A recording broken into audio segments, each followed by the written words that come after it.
This is Weekend Calling with Claire Kerr on N Live Radio in association with the Retro Charts. I am so thrilled that drum hero Simon Merry has agreed to join me today. Simon is one of the UK's most sought after drummers who's played with so many amazing artists, and he currently drums for 80s pop sensation Rick Astley. Never gonna give, never gonna give. How are you, Simon? I'm all right, thank you, Claire. How are you? Very well, thanks. Thank you so much for joining me. Definitely. Now, you are originally from Northampton. I am. Or the Cobblers, am I right? Yeah. Yes, and yeah, you went to school with my big brother, and I know that you come from a very musical family. So yes, I want to sort of start off by asking you, why did you choose the drums? I think, well, I'll tell you what happened. My dad's a piano player. So, and my dad was like a pro musician, and he'd worked with Lulu and Des O'Connor, and he was associated with Gene Pitney for years. He was his musical director. So, from 1973, the year I was born, I saw my dad doing gigs all the time, and he got me to play piano when I was about 7, which I did for about 3 years.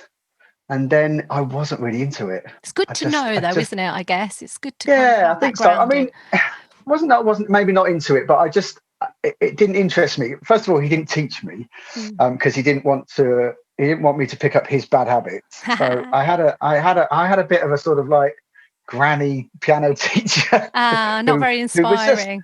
Not really. And I wasn't, anyway, my dad used to sort of like every now and then go, just come and play me what you did, And then there was one day, I remember I must have been about 10, where he sat me down at his piano and said, go on and play me what you've been going through. And I started playing it, and I just stopped playing. And he looked at me and went, "You don't want to do this, do you?" And I thought, now's the time to tell him. Yes. And I said, "No, I don't." And he literally took the music off the piano, threw it on the floor, got a piece of paper, and just started drawing a drum kit because he knew I was into drums. Yeah. So what a great dad! He was. So, and then literally about maybe 2 or 3 weeks later, we drove down to London to Charing Cross Road, and he bought me a Premier Olympic drum kit. How lovely! Did you get to pick the one that you wanted then? I did. Yeah, I think so. Yeah, it was. It was a very basic setup. I remember. I didn't have any cymbals, so I had to play. I played the hi-hat rod, just like clank, clank, clank, clank. I was hitting that and then playing beats on that. But bless him, he bought me a kit when I was must have been 10 or 11. So that's how I started playing drums, really, and how I got into it. My dad's sort of been my mentor all my life, really, through getting me gigs and telling me to move to London and things like that. So he's been sort of my hero, really. That's lovely. Yeah. It's great to have that kind of support, isn't it? Really, to encourage you and kind of he could show you the ropes as well, didn't he? Really, because you did play with the Gene Pitney band for a while, didn't you? You kind of went on tour with your dad, and didn't your dad audition you as well to make sure that you were worthy? He did indeed. It was. I was about 18, and the drummer who had done the gig, a guy called Alan Savage, who taught me drums actually, he couldn't do the tour. So he said to me, my dad said to me, "Do you know what? I think I might want to give you, give a go at, playing with Gene." And he said, "But I've got to audition you." So I had my drum set up in the shed. Absolutely. No, I mean, nepotism, but he's not like, I had to, because he said to me, "Look, you've got to be as good as everyone else really to do this. So I'm not gonna bring you in just because you're my son." No. So he auditioned me with the bass player. So we all played the set in the shed in the garden. How lovely. And then I ended up flying to Australia about 6 months later. Amazing. And that was the first proper tour I did. And do you think that really set you up to be able to kind of work with all these professionals, and it sort of springboarded your career?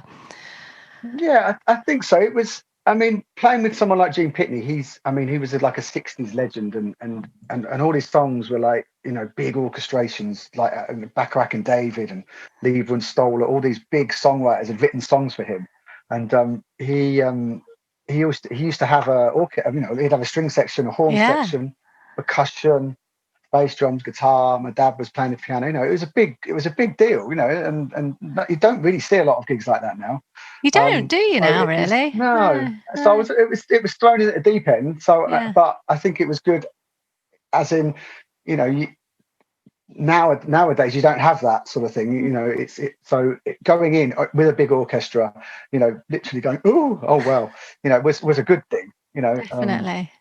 And I learnt a lot. I learnt a lot on playing that music and playing with the band and playing with my dad as well. Oh, and when you moved to London then, how did you get your first big break there? I was in a band before I left London that was based in London. And the bass player in that band, when I moved to London, was the only guy I knew. Sadly, he died a few years ago, but he got me some work. He just put me in a band that he was in, and I decked on a sort of just covers bands and stuff, and I did things like that. And then I got into a band that was signed in America to Sony. We were called Shooter, and we did about 2 years in America on and off. We had a single on. Do you remember Dawson's Creek? Yes. Yeah. Yes, we had a song on that album, cool. and the guy who managed the band, a guy called Simon Harrison, he's a big agent in London.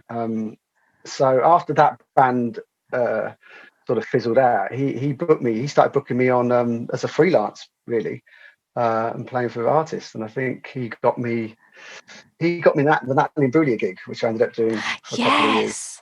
Yeah. I love that song. Torn. Kind of snowballed from that. Torn, such a great. In fact, I remember auditioning for that for Natalie Imbruglia, and that was the song we had to play. There was 2 songs, but that was hard to play. I can imagine on the drums that's a pretty tricky one. Yeah, it's like a sort of 16s on the hi-hat with one hand. So, funnily enough, I was talking to a drummer friend of mine the other day, Steve Barney, who plays for Anastasia at the moment, Annie Lennox and people like that, and he was at the audition as well. And we talked about that song as well, having to play that song. Yeah. But yeah. So anyway, that I mean, that obviously went well for you. Yeah, it was. Yeah, but it was that. I mean, it was that guy Simon Harrison. He sort of got me my first, you know, sort of break into playing for pop artists down in London. Really brilliant. Yeah. And I mean, you've done so many, really. Now you've worked with so many famous artists, a lot of the 80s artists as well. You did that Here and Now tour, didn't you? This kind of retro stuff's really made a comeback, hasn't it? Yeah, that's how I ended up playing for Rick. There was Here and Now. They don't really do much now, but it was a house band, so you played for all these artists. Yeah. So, I mean, sometimes you play for like 12 or 13 artists. You know, they could range from like Toya to, you know, Go West or Midge-Ure and who else? Boy George, Pepsi and Shirley were on a tour. Remember we did. So yeah, we got to play for all these people. Rick was on one of the tours I did, and then he was just getting back into doing gigs again, and he wanted a band. So I ended up getting the gig from doing the house band. That's good. Yeah, so you've made those connections and obviously built up a good reputation as well. I think we should list all the people that you've played with over the years because it's pretty phenomenal, isn't it? So what have we got? ABC, Alexandra Burke, Altered Images, Bananarama. I bet they're fun ladies to hang out with. I just imagine them to be really cool party girls. Belinda Carlisle, Bucks Fizz, Chicane, Cutting Crew, Gary Newman. You did a Top of the Pops one with him, didn't you? I did. Yeah, I did a Top of the Pops 2 live thing with him. We played Our Friends Electric. Yeah, fantastic. Gareth Gates, Gene Pitney. We've talked about George Michael. That must have been quite interesting as well. Yeah, that came about through Natalie Imbruglia because at the time Natalie was managed by George Michael's manager, Andy Stevenson, and he rang me a day before he needed me. He rang me and said, "Oh, what are you doing tomorrow?" And I said, "Well," he said, "Oh, George is doing a Parkinson live TV show, and his drummer can't do it. Can you do it?" And I went, "Yeah." I bet you were like that. Yeah, it was. Wow. It was pretty mad. Did you sleep that night? I tell you what, I never get starstruck, and he was probably the only person I've ever been starstruck with. Oh, I'm not surprised. He had an aura around him when he came into the room, because we were rehearsing in London, and he came in a few hours after we set up and started playing. And I was introduced to him by his manager, and I shook his hand, and I literally sort of went, "Oh, hello."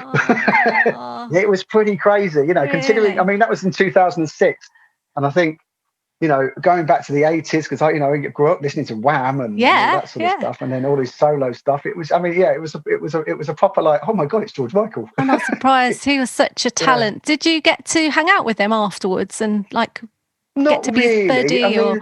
No, not really. Like I said, we did a few days of work, and he was a very private man. Yes, and, you could see that. I mean, I was just a adept in, and he had all his regulars in the band who were like heavyweight musicians. From Danny Cummins was on percussion, Chris Cameron was the MD, but he liked his people, and it was all very professional. So much so that he did his own monitor mix. So when we did rehearsals, he had it wheeled. He had his own monitor mix wheeled to him, where he could just do his. It was wheeled specially over for him. There you go. When you've got money, you can do whatever you like. Wow, absolutely. But that's great to be on Parky though, and to have had that experience. Yeah. You look a bit like George Michael, actually. You could have been his younger brother. You've got a bit of that look about you. And who else you play with then? So many people. Howard Jones, JLS, King Creole, Kim Wilde, Louise. Mark Almond, Matt Cardle, Midge, so many. Natalie Imbruglia, we talked about Nick Kershaw, fantastic. Ollie Murs, Paul Young, Ridian. Rick we'll talk about in a bit as well. Rick's amazing, isn't he? The Sugar Babes, your 3 Degrees, Toya. 3 Degrees, yeah. Wow. Tapao. And how do you say that? Tund, is that the part of the Lighthouse family? One of the artists, Tundi, that's it. It was when he went solo. Yeah, I did tour with him. Yeah. And then Boyzone, Paul Young, and you've also done things like played for the X Factor and on Strictly Come Dancing as well. So so many things you've done. Yeah, quite a variety of stuff. When you actually reel it off like that, it is. Yeah. And I think as well, as a drummer, I don't think everybody realises this when they go to a live concert, but there's so much responsibility that the drummer has. And I always say that the drummers are the unsung heroes, really, because you'll quite often start the song, won't you? And you'll count people in, and it's so obvious if ever a drummer misses a beat or anything like that. It's so obvious, isn't it? So, how do you kind of cope with that sort of pressure? I don't know. I think you have to be confident. If you're playing the drums, you have to be confident. You can't definitely mess it out, really. Because I guess sometimes you don't get rehearsal time either, do you? Or very little, like you were saying before, a day, come in tomorrow and do this amazing live thing in front of all these people. Yeah, exactly. And obviously sometimes you'll be at some festivals. It depends what sort of thing you're doing, but you don't get sound checks. And sometimes you'll have a house engineer monitored, so you don't know what you're going to get in your ears when you start playing.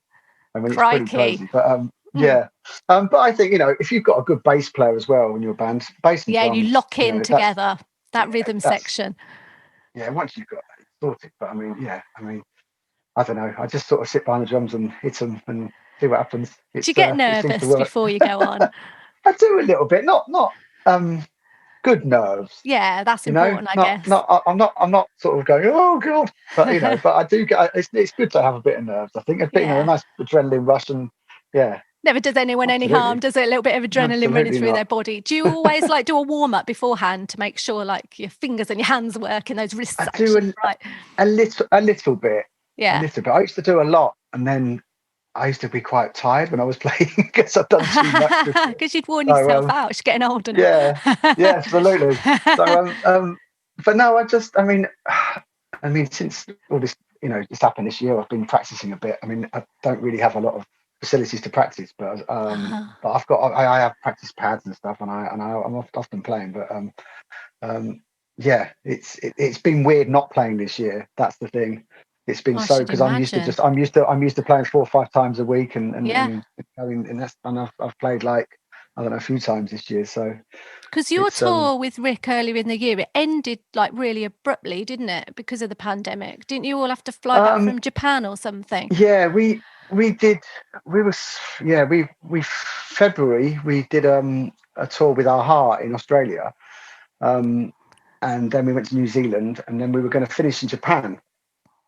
And when we were in New Zealand, the Japan gigs started to just, we had about 4 or 5. They started to just one by one go. And I remember the day before, they said, look, we're still going to fly anyway because we need to get home from there. But we've got our show in Tokyo. And literally, as we're getting on the plane, the manager just turns around and goes, it's gone. We're not doing it. So, that must have been ever so weird because you said saw the world changing. Yeah. And what was weird was we were 36 hours in Tokyo with nothing to do. And you could tell then that something weird was happening. And the streets were empty, bars were closing. Yeah, it was really eerie. And even the hotel, I think probably we were the only people in the hotel. Really? In Tokyo, which is, it's usually it's normally sort of, buzzing, isn't it? Vibrant. Yeah. So it was very weird. And then when we came back, obviously, what happened. And we were supposed to do a tour in April, May, which got put back to October this year, and then it's going to put back again to May. Yeah. So fingers crossed May, but I mean, let's see. But what's been lovely is that Rick's been really resourceful, hasn't he? And you did these drive-in gigs. Yeah, we did. We were supposed to do 2. The last one got pulled because of the lockdown, but we did one at Nebworth House. Yes. Which was great. I mean, it was back in September. The weather was still nice. People drove up and had a little sort of roped off area where they could get out of their car. It was really odd. But it must have been a strange experience for you, like to not get that live close-up vibe, that energy of people. Yeah, and because there was quite a lot of distance between the front of the stage and the first row of cars. So, it did feel like everyone was miles away. But there was 500 cars there. And it's funny, but during the first song, when Rick came out, he just shouted out, "Everyone put your left indicator on." Did he? That's so funny. But yeah, it was weird, but it was good, and it was nice to do a gig in, because I know a lot of gigs weren't happening, so it was actually nice to do a show. And have a bit of normality again, but and I bet people love that as well because we've been needing things, haven't we? It's been so strange without entertainment. There's nothing like it, is there? That connection, that live feeling, the energy that you get from a live performance of any kind, whether it be music or theatre. And it's so sad that everything has stopped. Yeah, of course it is. I mean, you only have to watch the TV, which, like, if you watch Strictly, that obviously doesn't have a live audience now. You've really noticed how sort of, it doesn't work when there's no live audience. No, it doesn't. It's strange, isn't it? So everything just a bit looks more like a rehearsal. Flat. Yeah, it's just an odd feeling at the minute, isn't it? I mean, it's lovely to be able to speak to you, but isn't it strange, like that we're seeing each other over a screen as well? And it's kind of, it is odd. At least we've had these resourceful ways of being able to make stuff happen, which is pretty cool. Now, let's talk a bit more about Rick then, because he does seem to me to be like quite genuine, like one of the nicest guys in pop. Is that fair to say? He seems like a really nice chap. Yeah, do you know what? You've hit the nail on the head there. He's by far the nicest person I've ever worked with. How lovely. And I'm not just saying that because I'm working with him at the moment, but he genuinely is. He really cares about everybody, and whether it's his crew or his band, and even his fans. He's very genuine, I think. And I think he's enjoying it this time round more because he's more in control of it. I think back in the 80s, he was on that Stock Aitken and Walkman. Yes. Yeah. Kind of, manufactured thing, which is churning out songs, blah blah. And I think he just got a bit bored with it and decided to quit. And I think now he's actually enjoying going back and revisiting the old songs, writing new songs. And also, he's great on stage. He's such a showman. He's natural, isn't he? He's naturally charismatic. Yeah. He's got a great sense of humour. And he has such a big following. People love him still, don't they? The old fans, but then he's obviously got these new fans as well with his new music. And the thing is with him, he still looks like Rick Astley. He does, doesn't he? Yeah. Doesn't look any different. No, he's aged ever so well. Yeah. That's right. And he is. He's partial to the drums as well, isn't he? He is partial to the drums. Yeah, he gives me a bit of a break every now and then. So nice. He likes his rock music. So more often than not, he'll get up and play Highway to Hell by AC/DC. So he'll get up, get on the drums, and it gives me a bit of a break. But he's a good drummer. He's a great drummer. In fact, he was a drummer before he was a singer. That's what he did. He was in a band playing drums when he was a kid. Yeah. But he makes a great frontsman as well, doesn't he? It's good that he's a multi-talented guy. I love his Christmas song. Didn't he sort of just write that over this kind of lockdown or around that sort of time? I think I spoke to him the other day and he said he wrote it at the beginning of November. So he got it out very quick. Yeah, brilliant. And the video is hilarious. So he did some of the stuff with the green screen, didn't he? Now, am I right in thinking that his wife is the reindeer sitting on the car bonnet? Yeah, I only know that because I saw him. He spoke about it on Sunday brunch the other day. I wouldn't dare say anything else. But, yeah, apparently his wife is the reindeer on the Oh, it's so funny. So did you put the tracks remotely on that? How did that work then to put that together? That was all. I think he did everything on that. Oh, did he? Oh God. Oh well, Rick can play everything because he can play every instrument. He just put that all together and then green screen the bits and got the women to send it over. He's got a studio set up at home as well. So yeah. I imagine he's got everything he could possibly ever want. So have you got a highlight then? You talked about George Michael. What about your sort of best live gig? Ooh, a best live gig. Yeah. Do you have a fave? I'm trying to think. There was we did this big show in Chile a few years ago, which went out to it went out to millions and millions of people, but it's not a show we don't have over here. But it was a live show. Lionel Richie was on as well, but that was quite an experience, just because it was live, and also everything's quite late over there. And we went on at 1 a.m. with a live audience outside. It was crazy. But there's a lot of pressure. There's a lot of pressure when it's live, and it's going out live, proper live. Yeah. But yeah, that was a very good gig. I'm trying to think what else we did. One of the best gigs we did and then went to see was when we did Summer Sonic in Japan, where we played in the afternoon on one of the stages. It's a bit like V Festival. Oh yeah. Similar kind of deal. But then we went to go and watch the Foo Fighters, who were playing the stadium there. So we all got in a car. They took us to the thing. We thought, they'll put us, I don't know, somewhere out front where we can watch the gig in a box or something. They put us at the side of the stage. So we're watching the Foo Fighters from the side of the stage. And that's when Rick got pulled up by Dave Grohl and pulled out and got to sing Never Gonna Give You Up. Fantastic. Apparently they'd been rehearsing it that afternoon randomly. and then they saw Rick at the side of the stage and just pulled him out and said, "Do you want to come and sing?" What an experience. That's brilliant. I bet you love Taylor Hawkins, don't you?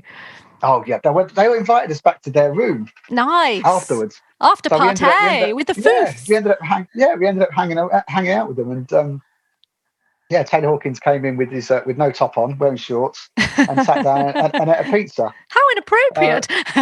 But it was weird because I was talking to Taylor Hawkins about Everlong, because Rick sometimes plays Everlong in his set, which is quite hard on drums to play. So I was saying to Taylor Hawkins about us when we do it, and I said, it's quite fast, isn't it? And he went, yeah, sometimes it's really fast for us as well. He said, Dave starts it really fast, and he says, and sometimes he does it at the end of the set, which is by then I'm knackered. Worn out. But really weird talking to Taylor Hawkins about a Foo Fighter song. How surreal!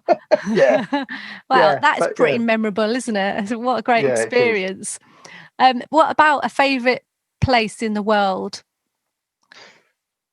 As in gig-wise, and where we just a place played. that you've loved to visit, I guess, on all your travels. The fact that you've been so fortunate to travel the world. I'm trying to think now. Where's the best? Again, I'm a big fan of South America. Oh yeah. I love Chile, Brazil. We've been to, played in Rio, and Argentina. Great place. Yeah. It's kind of weird as well, and especially in places like Brazil, where there were Rick fans who were about 18, 19 years old, and they were holding up old 80s albums, which I how found really funny, weird, because it's like, well, you were only born like 18 years ago. You don't even know what a record is. Yeah. So some of those places, and I think they appreciate the music, because a lot of artists don't go over there and play. So when they do, they just go crazy for it. Oh, they love it. Right, tell me about your kit then, for all the drummer files that are listening, because you're now endorsed by NATO, aren't you? I am indeed. Yeah. And so weirdly, I've only played the new kit once, which was on the gig we did in September. But yeah, I've just gone over to Natal. I've got the Walnut series in piano white, I think. Have I got that? Yeah. And I've got a new setup now. I have an 8x7, 10x7, 12x7 racks. Then I have a 14/16 floor tom and a 22-inch bass drum. Although I am thinking about getting a 20 as well, and having two on the next tour, because I like the look cheeky. of bass drum. Yeah, might as well then. Yeah, and the kit sounds great. I mean, the guy George Frederick, who looks after Natal stuff in the UK, he used to be at Premier, which I was with as well ages ago. But he looks after us all. In fact, he even gave Rick a kit. Did he? Rick's Nice. Rick's got a Perspex kit, clear Perspex kit. Yeah. So which we were gonna, I think we might use on the tour. We were thinking about doing a drum battle on the tour, but that would be fun. You should do that. Yeah. I think people would love that. Yeah, so I think that might be a thing we can get together. Yeah, I love the sound of that. Great. Yeah. And what sticks do you use? What sticks do you? I'm with Vic Firth at the moment. Firth, yeah. Yeah, I've been using them a while. 5Bs, if anyone's interested in what weight sticks. Because that's very important, isn't it? Absolutely. Yeah. But yeah, I get through quite a lot of sticks. I don't know whether that's because I hit them hard or I've got bad technique, but probably. Do you think that you're a hard drum? Like, do you hit sort of hard? Yeah. Yeah, like a bit of an animal. Yeah, and I think as I've got older, I've hit them harder. I don't know why. Maybe I don't know whether it's a sort of a man thing, as I'm getting older, I really hit these things. Like, but no, you got it. There's nothing worse than seeing a drummer who just sort of taps away and just doesn't really hit them. That's what drums are for. They're supposed to hit them, really. So I think so. Yeah, that's it, isn't it? You might as well go for it. Have you ever lost a stick, and then have you got it down to a fine art that you collect one and get going? No one notices. I tend to try not to drop sticks. I do this quite a lot. If I do it, if we're doing festivals in the afternoon and it's sunny and the sun's in my eyes, I put sunglasses on. Not to be cool, it's because the sun's in my eyes. Maybe a little bit cool. Yeah, teeny tiny. But quite often, my stick will catch in the sunglasses, and the sunglasses will fly off. They go pinging off, and then I'll never see them on again. Rick. So, yeah. In his head. But, yeah. The wrong way around. But I don't know. I try not to drop sticks. It's not a good look. No, it's not a good look. But I'm sure that never happens. That never happens. No, never. Of course, it never happens. Never happens. What advice would you give drummers who want to pursue a professional career? I think you've got to. Play all styles. Don't just be. I just play rock music, or I just play pop music, or I just play jazz. Try and get your. Listen to all sorts of music. I was lucky. My dad had quite a sort of, array of styles of music that he listened to. So I used to listen to a lot of stuff he listened to. But and I still do now. I still listen to. I don't play jazz now. I did for a bit when I was in a little jazz trio in Northampton. I remember years ago, which was great. But I'm not. I'm not a jazz drummer, but I still listen to jazz. Yeah. And I think you've got to broaden your horizons. Yeah, absolutely. Because there was Rick had an album out last year, and he called it Reimagine. So he did different styles of Never Gonna Give You Up and Together Forever, and we did them a bit jazzy, and I got the brushes out and played, and it sounded great, But I think you've got to try and play everything. try and get your head around. And do you think it's important to read music as well? Yeah, yes, I think it makes you understand music better when you can read it. Yeah, definitely. Yeah. I mean, I don't tend to do a lot of reading gigs now. I do some stuff in the West End, and that's reading. But I mean, you read it, but I mean, you have to go and watch those shows a few times. So by the time you go to do it for the first time, you sort of know it. I guess you've got to know it inside out and back to front, because of the nature. I mean, and I think when I do, like today, I've just been writing a few bits out for this radio show we're doing on Friday. But and because I can write music, I can just write it out very quickly and See, that's a really good skill to have, isn't it? Yeah. I think so. Yeah. So, what do you think the future will behold for you? You've got your tour then now that's been postponed to next May, so that's exciting. You've got loads of stuff lined up, in the immediate future as well with these radio shows and stuff. But where do you see yourself, sort of in the next 5-10 years, professionally? I mean, hopefully, I'd like to be carrying on doing what I'm doing and being as busy as I've been. I'm hoping because of this pandemic that when everything does go back to normal, people are going to. Because I've been starved of live music, I'm hoping we're going to be mega busy and travelling everywhere and getting to do loads of gigs. And let's hope so. I mean, I mean, as long as I can carry on doing what I'm doing, because I love doing what I do, and it sort of gets better every year, really. It's never boring. No, it's never boring. It doesn't sound one piece boring. It sounds amazing. No. Yeah. That's great. So, so you keep playing with Rick Astley as long as he'll have you in his band, basically. Absolutely, as long as he keeps on going as well. Yeah, he'll keep going. The good thing about Rick is he enjoys doing it. He's not. You can tell. He's never like, oh God, we've got to do this gig. It's always like a massive party before the gig. We even have a little shot of Jaeger. Fun. It's like a tradition. We have a shot of Jaeger before we go on. Do you all together? That's so nice. And it's just a little sort of perk me up for the gig, and it's fun. And I think that's what life should be as well, isn't it? Really. Listen. If we're having fun on stage, then the audience the audience can feel it and they know it. And I think just that's so lovely. Oh, Simon, it's been so good to chat with you. It's really lovely. Thank you so much for joining me today. And I said it before when I saw you earlier on in the year, you are absolutely living the dream, aren't you? Do you know what? It couldn't happen to a nicer bloke. You're so talented and you deserve all of the success that you have and have had and you're going to continue to get. And I'm going to play Rick's Christmas song now, Love This Christmas. So thank you so much. Thank you. Drum hero, Simon Merry. Thank you. Never gonna give you up, never gonna let you down.